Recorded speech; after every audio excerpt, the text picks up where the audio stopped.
And very interesting article has been released about Pokemon Unite that really shows a huge, bright, awesome, crazy future, and I'm so excited. Hi trainers, I'm Teeds, this is Nuts, and today, I apologize if I say any names wrong in this article. This was posted by Eric Switzer. I will have his links down below, so full credits to Eric Switzer for providing all of this information from thegamer.com.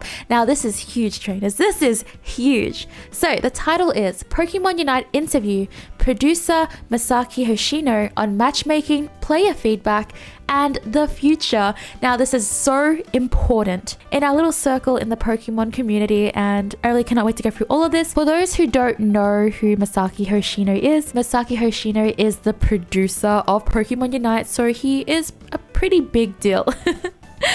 For the question of the day, how do you feel about Pokemon Unite right now? This is a video about player feedback, and it seems that they are paying attention to it very carefully. So leave in the comments down below what you think needs changes, what you're happy with, how do you want to see the game improved? Let's start reading the article. So, last weekend's Pokemon World Championships were a long overdue celebration of the competitive Pokemon. The first World Championships in 3 years was notable for a few reasons. It was the first and only championship to feature Sword and Shield in the VGC, the first TCG championship to feature a rotation set entirely in the Sword and Shield era, and the final year that Pokken Tournament DX will be part of the World Championships. So Pokken Tournament is going to be leaving, sadly. This year also marked the World Championships introduction of Pokemon Go, and remarkably, Pokemon Unite, which is currently celebrating its first anniversary. Oh, that's so cool. It's been 1 year already. Unite's presence at Worlds is a particularly big deal for fans, both because it legitimizes the competitive scene and because it provides an opportunity for the community to connect directly with the developers, something that hasn't been easy for Pokemon Unite players. So it's so interesting that he actually takes a note here that it hasn't been easy for the Pokemon Unite players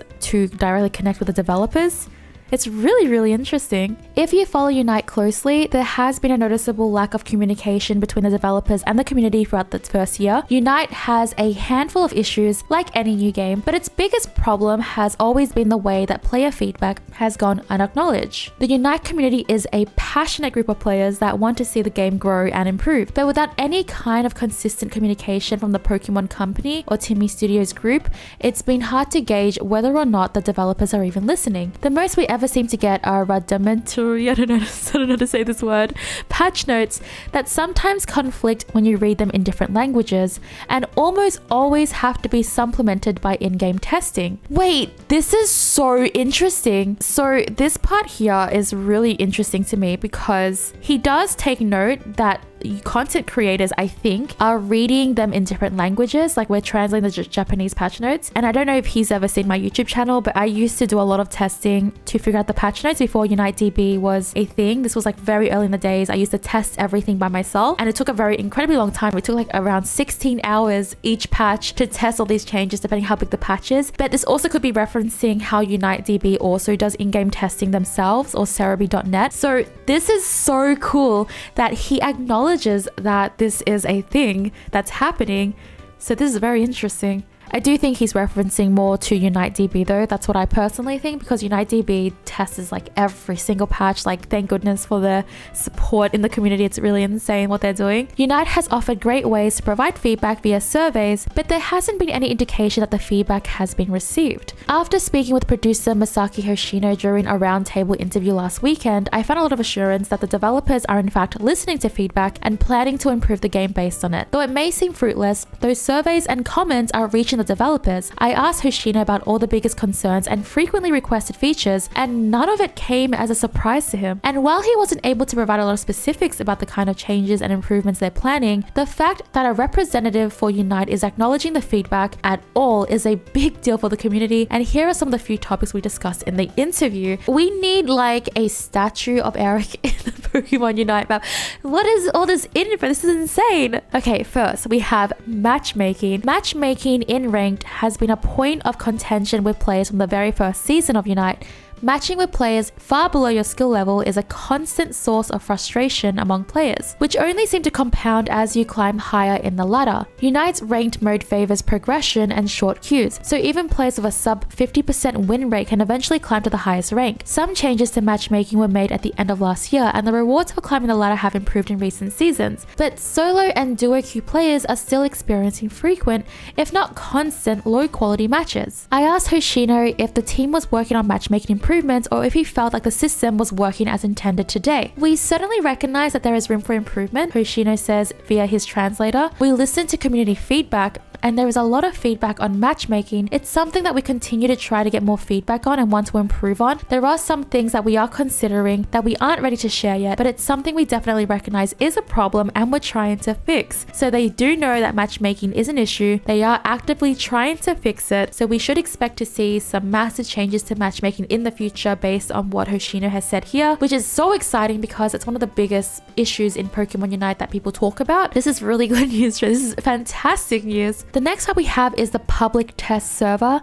One of the most direct ways that Unite collects data and feedback from players is through the newly released public test server. Hoshino says that the purpose of the PTS is to ensure new Pokemon are released in a balanced way, and while it has been successful so far, the team is still working on ways to get the most out of it. The PTS is still relatively new and we're still trying to figure out how to best utilize it. Hoshino said, the first time we used it was for Buzzwole. Something I try to keep in mind is that when we introduce new Pokemon, we don't mess up the entire balance of the game. I feel like that the PTS succeeded with Buzzwole, so we'll continue to use the PTS server to optimize the game. So I like the PTS. The PTS gives us some insight on how strong a Pokemon can be when it's released. What I think should be changed about the PTS, just to keep hype and excitement for new Pokemon releases, is to have the Pokemon in the PTS once they're officially announced by Pokemon. So I used to play a lot of Smite, and how Smite did it, at least at the time, if I remember correctly, they would announce the god, so they were called gods in their game. They would announce the god first, officially, have like deep dives into it and stuff, and showcase what the god does,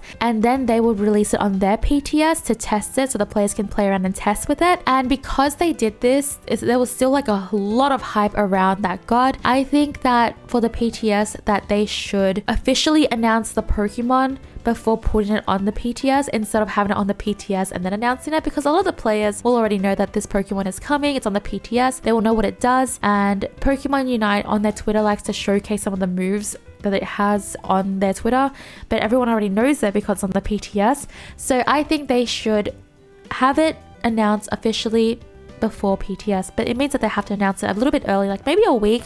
I think Smite did that, but I don't know how much time they need to test things out, so that's just my 2 cents on that subject. The next one we have is ranked and competitive features. I asked Hoshino about some of the most commonly requested features. A lot of players would like to see Unite implement a pick and ban system for ranked and tournament play. Other MOBAs like League of Legends use pick and bans during character selection to add some additional strategy to team composition and prevent overpowered characters from dominating the format. It's something we definitely hear. Hoshino says it's something that is part of the consideration and something that we've been talking about as well. Surrender is also a controversial feature in Pokemon Unite. Though similar games also allow players to surrender when the match isn't going well, some players find it unnecessary for Unite, which has been much shorter matches than other MOBAs. It's particularly frustrating when a team decides to surrender before the Zapdos fight, because until the bird goes down, it's still anyone's game. We recognize that there is some negative feedback in the community towards that as well, so we're considering things. So this part I think is a little bit vague. They do recognize that this is an issue and they are considering some things, but it doesn't seem to be their priority at the moment for surrenders. But it's good to know that the pick and ban system is something that's definitely like on their radar, and they're talking about if they could fit that into the game. I would love to have a pick and bans because that would make each game more unique, because at the moment it's pretty much pick the same Pokemon. So a pick and ban system would be great in my opinion. Unite license inflation, Thea Sky Ruins, and more evolution. Despite the recent increases in Unite license prices, Hoshino says we shouldn't expect the cost to continually increase. It's really a case-by-case basis for each Pokemon. Hoshino says Tyranitar just happens to be, out of various considerations, slightly higher priced than other licenses, but it's not necessarily going to always increase from here. This is very specifically a Tyranitar situation. Hoshino talks a lot about the new map, the Sky Ruins, and confirmed that it will be replacing Remote Stadium in both Quick Play and Ranked. So we are going to be getting this map replacing Quick Play and Ranked. We're not going to have Remote Stadium anymore. So I think my theory was right with the whole, it would be weird to just only have it for standards. I think it's only for standards until we get used to it and then Ranked,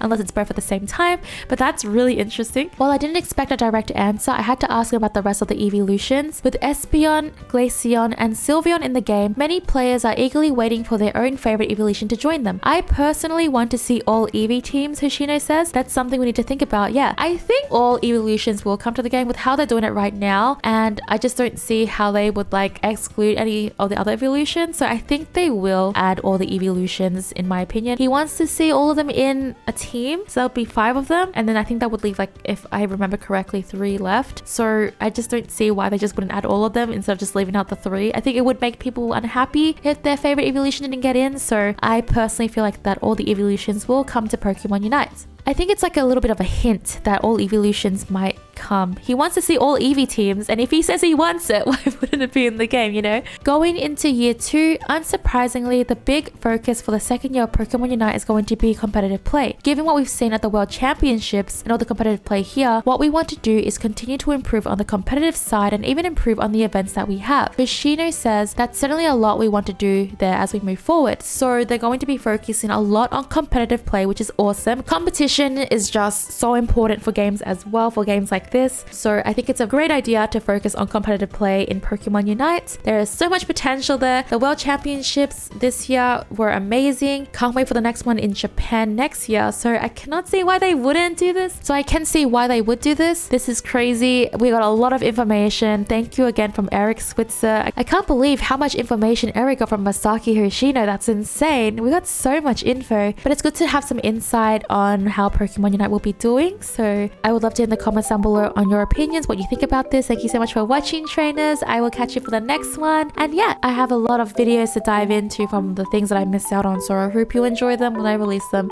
Thank you so much for watching. Bye.